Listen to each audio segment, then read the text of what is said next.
Welcome to Van Meter, Iowa, population of around 1,500. This quiet, unassuming Midwestern town is home to a series of bizarre events that are to this day unexplained. In September of 1903, multiple townsfolk witnessed eerie lights, odd noises, and pterodactyl-like creatures that terrified the community over a period of 5 days. The encounter culminated in a flurry of gunshots and finally ended with the beast being sealed in an old mine. This is the retelling of those events. The legend really began 118 years ago, late September 1903. U.G. Griffith, who was a business owner, was coming home about 1 a.m. when he saw a bright light on one of the buildings. We don't know which building he saw it on, and they just said he drove in. We assume he was still on horse and buggy, but automobile is possible as well. So he sees this ball of light on one of the buildings. He slows down and proceeds with caution, thinking it's a robber, a hoaxer, something's up, lights on top of the building. As he comes to a stop, the light disappears and then reappears on the other side of the street on top of that building for a matter of a second or so and then vanishes into thin air. Some say it flew to the other side, or maybe there were two lights, we don't know. So the next day he starts talking about it in town here in Van Meter. Now, in 1903, Van Meter had about 1,000 residents, about what it has today. In fact, if anything, it was a little bit bigger back then. They had a couple bars, a few hotels, and a lot of businesses. So the next day, Mr. Griffith, who was a respected businessman, starts talking about it. Now, people of the time in Iowa, they knew about UFOs, and the airships of 1896 and 1897 came through. All the newspapers were full of mysterious lights in the sky. So this wasn't something that would be puzzling to them. They would have known this. So the next day, people didn't really pay much attention to it. But the next night, things got even more bizarre. That's when Dr. Alcott, the town physician, was sleeping behind his office, as business people did back then. It was about 1 a.m. again, and he was awoken by a bright light flashing in his room. He went over to the window, and here, right on Main Street, Van Meter, he saw what he reported to be a half-human, half-monster out on the ground.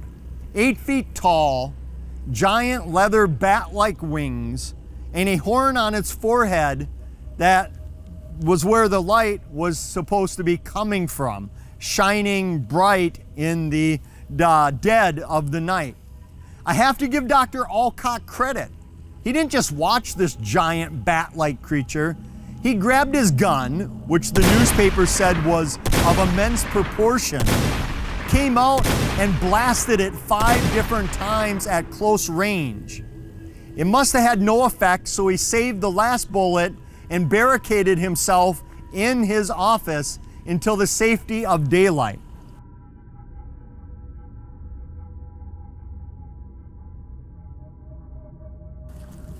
But it was on the third night when things really got bizarre, because now the town was split. After 2 eventful evenings, about half the town thought it was nothing more than a hoax, a bank robber, while the other half started to believe maybe it is really a monster. One of the disbelievers was a bank manager named Clarence Dunn. He believed it was a bank robber that was trying to rob the funds of the town, Van Meter's only bank back then. So the newspaper said that he left his family alone to fend for themselves. They lived in a house out by the high school here in town. And he grabbed his shotgun, filled it with buckshot, and he made his way down to the bank to protect the town's money. So he sat in the bank patrolling it. Now, the bank building's up here on the right. It is now a law firm, but this is where the bank actually was in 1903. So Clarence Dunn, the skeptic, is sitting in the bank And about 1 a.m., he hears what sounds like somebody strangling on the east side of the building here. This was probably not here at the time. And it sounds like someone strangling, and as he's inside, he sees a light flashing back and forth as though it's searching for something or someone.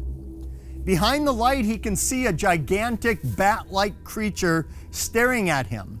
He's so frightened, he shoots out the front window of the bank with his shotgun, and the creature disappears as fast as it appeared. He barricades himself back in the bank and waits for the safety of daylight. On the fourth night, things kept escalating. It seemed like every night things were getting more and more bizarre. It started out with just a UFO sighting over a building. Now you had the banker shooting out the front window at mysterious monsters in the dark. The next night, about 1 a.m., Ovi White, who owned the hardware store, which was located right where that Peach building is today. It was an old brick building. If you've seen the cover of the Van Meter Visitor book, that's the building from the cover. That was Ovi White's hardware and furniture store. And as a lot of business people did, he was sleeping above his business late at night. And about 1 a.m., he was awoken by the sound of rasps being rubbed together like files, gnawing at each other. Very aggravating noise. So he walks over to the window, and he can see nothing at first. So he lets his eyes adjust to the darkness, and there, 15 feet in front of him, somewhere, we think maybe on this corner or this corner, they just said right around the corner from his shop on the Mather and Gregg building, he sees this thing sleeping on the cross of a telephone pole.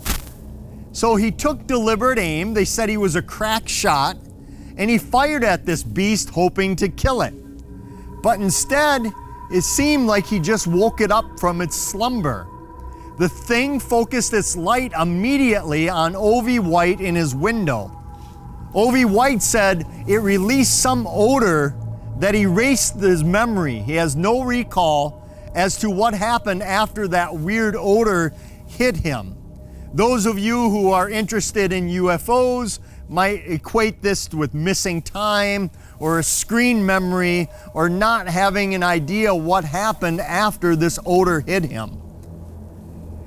But his gunshot did awake Sidney Gregg, who was also a businessman. He went over to his window and he saw the creature descending the telephone pole using its beak for support, much like they said a parrot would have done. So the creature is now on the ground. Sidney Gregg said it's hopping around with its wings extended. It was at least 8 feet tall while it was standing there, and it seemed to be hopping around like a kangaroo. Then, at about 1 a.m., the fast mail came through town. The train, it blew its whistle, and Sidney Gregg said that the creature tucked down on all fours like it was going to attack the mail truck, the train coming through. But instead, it started running here on this street on all fours with its wings extended and flew off out in the area of the old abandoned coal mine.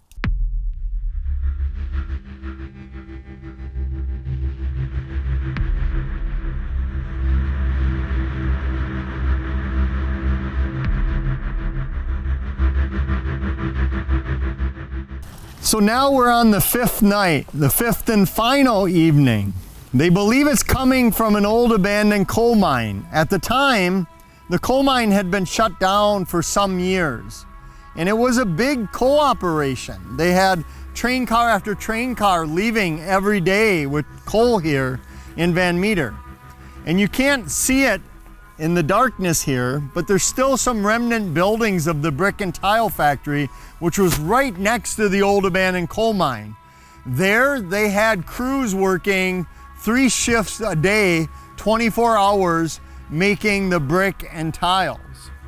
So on the 5th night, the manager of the brick and tile factory, hears something rumbling in the old abandoned coal mine.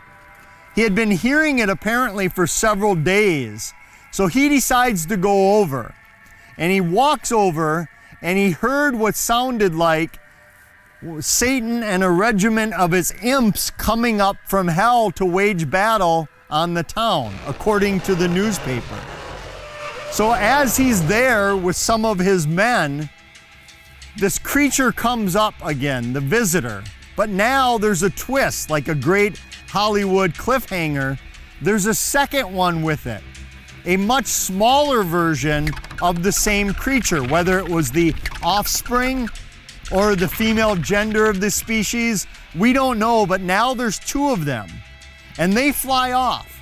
But the newspaper said nobody knew where they went that night because they weren't spotted. Everyone in Van Meter had put every light that they had on for the evening to scare these things away. In the meantime, while they were gone, the brick and tile factory workers grabbed all the weaponry they could and they went out by the mine. Apparently, there was evidence that these creatures had been using the mine for quite some time. And again, at the time, the mine was miles long underneath. They had teams of donkeys, mules working down there. A big operation. So through the night, they wait, and they wait. Eventually, just before daybreak, the creatures come back. The town gives them everything they have. They shoot at them with every gun in the area. The newspaper said they shot them so many times, they could have sunk the Spanish fleet.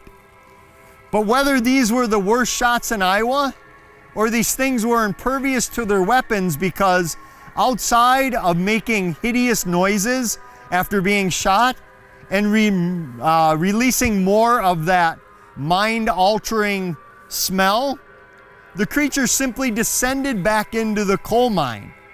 The townsfolk were in the process of boarding it up, and the newspaper said their next plan was to try to get rid of these creatures. But that's where the story ends. There's no follow-up. Did they dynamite it in? Did they kill the creatures? Did the creatures fly off to become the Mothman of Point Pleasant or some other winged cryptid out there? We have no idea. We don't know what happened. Even the history of the area does not know when the mine was officially shut down, whether they filled it in, how they did it. It's all missing, as though the case never really was investigated. But what's amazing is that over the years, even though this was a sensational story, people forgot about the legend of the visitor.